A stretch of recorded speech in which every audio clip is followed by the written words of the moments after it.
First of all, your reaction to that extraordinary interview I just finished with your brother.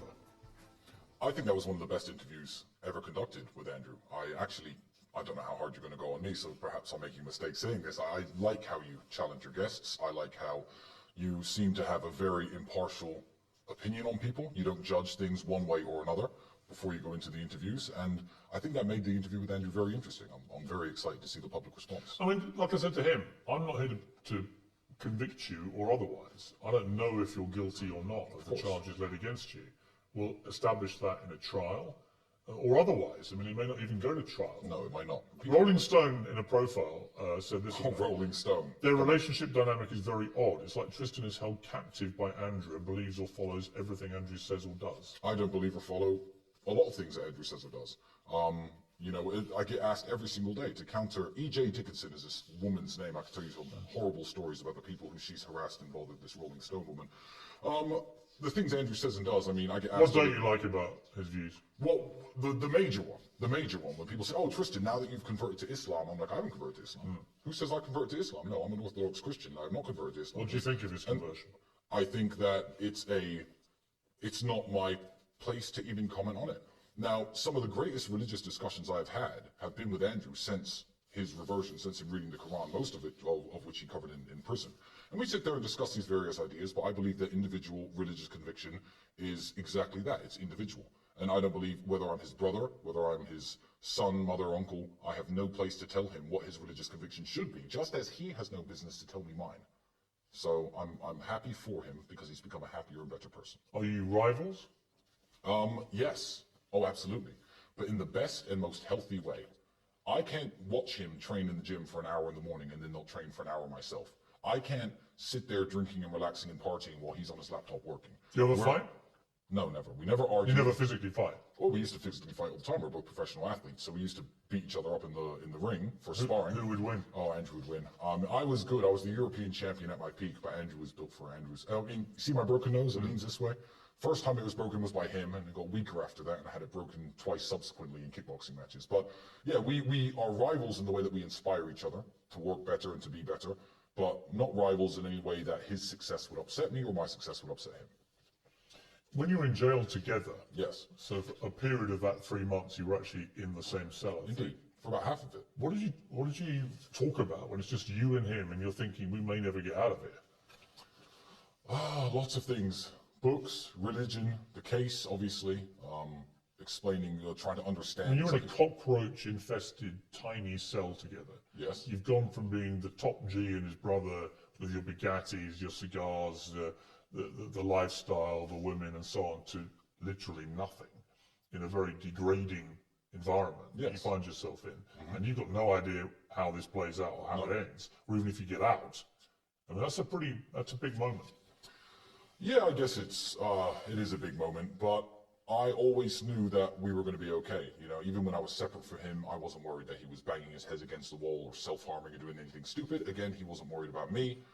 We obviously weren't worried that the other brother, and I know you can't share in this conviction, I know he's not a criminal. I know he has no skeletons in his closet and no criminal past. He knows exactly the same about me. So we were very relaxed. I guess in jail I was more relaxed than I am now, because in prison I assumed that the prosecutor, whose job by the Romanian constitution, by the way, he's not a district attorney like in the United States where he is told he has to argue that you're guilty and that's it. The prosecutor's job actually here is to discern the truth of the situation. So I was sitting in jail relatively relaxed, thinking, well, this is going to end any day now. I mean, human trafficking, this is stupid, it's not going to happen. Like, we're not going to sentence me to jail for this. It was only when I got out that I learned the true motivations behind this that made me actually more worried than I was in jail. So in jail I was relatively relaxed. Trained every day. Ate their horrible food, did my push-ups. It was all right. Mental break, no electronics. People often say, and it's certainly true for people I've interviewed over the years, that you're a product of your environment, particularly of your parents. Yes. In a November 2011 Facebook post, your father, Emery, wrote that the eternal problem of the alpha male was protecting his flock of women. He said, the times I struck a woman, brackets, in passion, I never left a mark, no trace, hyper-control, super-control of a human animal. They love me still. I've never heard that before in my life. I'm smiling, man, because I can imagine his voice saying it. You can. I can imagine his voice saying it. The only times I've struck a woman, in brackets, in passion. You ever struck a woman in passion, Piers? No. You haven't? No. Not a little spank? Well, Not once? let's keep this above board. But I want to, Piers, but I'm saying, like, I understand how you're trying to phrase this. no, I don't And understand. Again, my father is dead and No, can't no, defend I'm himself. not trying to phrase it in any way. I'm just curious what you think he meant by that. I honestly don't know. I mean, keep in mind, my father died when I was 27, and that post was written a long time ago. I've never heard it before. I've never seen it before. What kind of father was he in terms of the values he instilled in you and Andrew? Oh, he was a wonderful man, and he was a very protective man over his family and the people he cared about.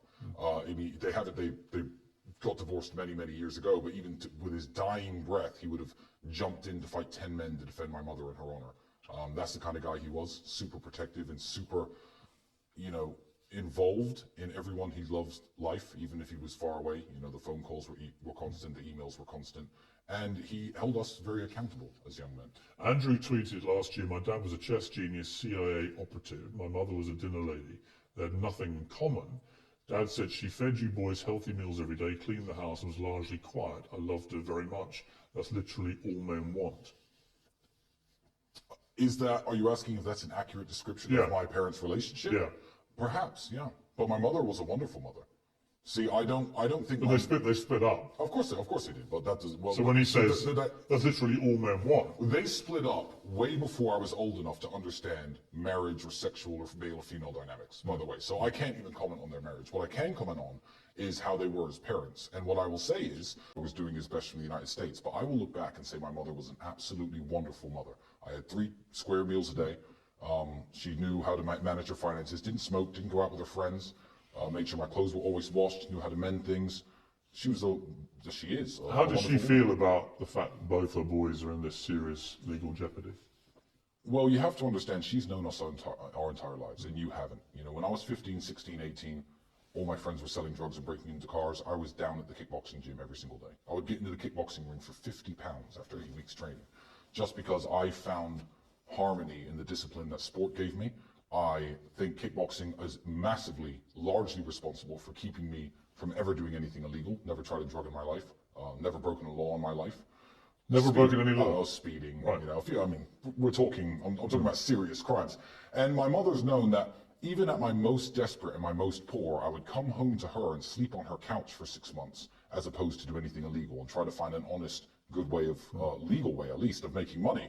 So is she worried about you, the situation you're in? Well, she's not. She's worried about the situation, but she has no doubt in her mind that I haven't done any heinous things against women, especially for money, because it doesn't make sense that after going through what I've gone through and avoiding any legal problems, suddenly I'm worth hundreds of millions of dollars, and I decide that's the time to start trafficking. You guys have preached a message of masculinity, and I'm all in favour of masculinity. Great. Many other people have categorised it as toxic masculinity because of the misogyny and so on.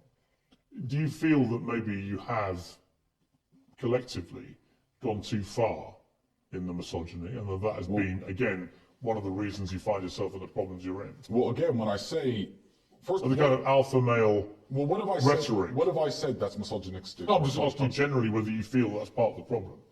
I don't think that's part of the problem. I don't think it is a problem at all. I think that when somebody has been speaking on the internet for a decade, you have to understand that, first of all, lots and lots of content is produced, and it's very easy to cherry pick and to take things out of context. Sure. And number 2, the man speaking on the internet 10 years ago is not the man sitting and being interviewed by you today. Who I was when I was 25, I fancied myself a bit of a dating coach, used to give people advice on how to meet women, how to pick. That's not how I live now. I'm 35, I'm not 25. You at 25, I'm sure, were vastly different than you are today.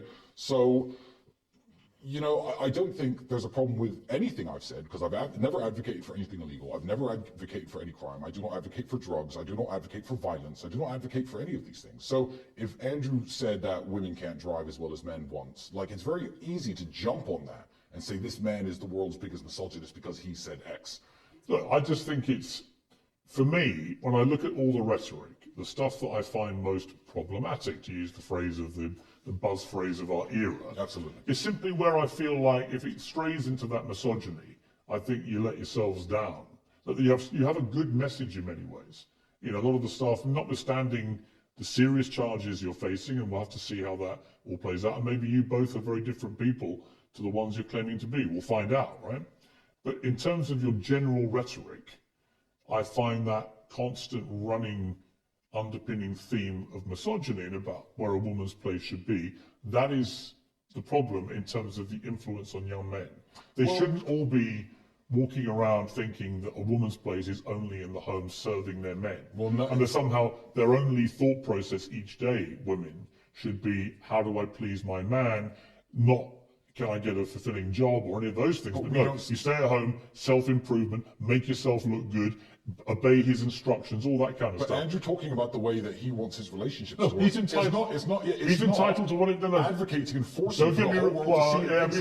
Yeah, but that's the delusion because. Well, no, because you can say he only wants that for himself, right? And by the way, he's allowed any relationship he wants. But when you pretend that when he says those things, they're not amplified to literally tens of millions of impressionable young men, but here's why you're wrong. Then you know that's not true. Well, here's why you're wrong, because you assume that Andrew Tate, for some reason, in this conversation, is the only influencer in the world and the only people, people listen to. Because he's not at all. Not the internet. I'm going to tell you, he's one of the most influential. Yeah, no, he absolutely is, and that's great. And that's the part of his influence that I think is a potentially malignant. And it's wonderful and good, and you don't have to like it. But let me tell you, every force has an equal and opposite force somewhere else. So on X, Elon has now legalized free speech on that platform. So there are differing opinions on every single aspect of life, including how you want to date women, what kind of music you should listen to, what kind of cars are good, what kind of whatever it is. So for every Andrew Tate out there, there's some feminist OnlyFans model who lives in Florida who makes rap music who's saying that men are nothing and men are shit. So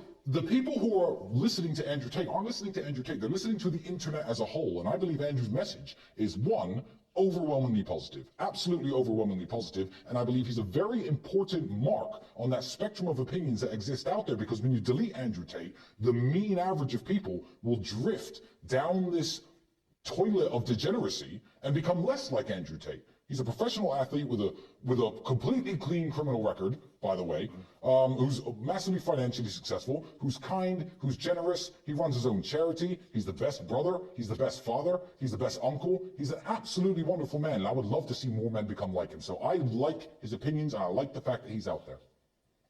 Tristan Tate, thank you. It's been a pleasure.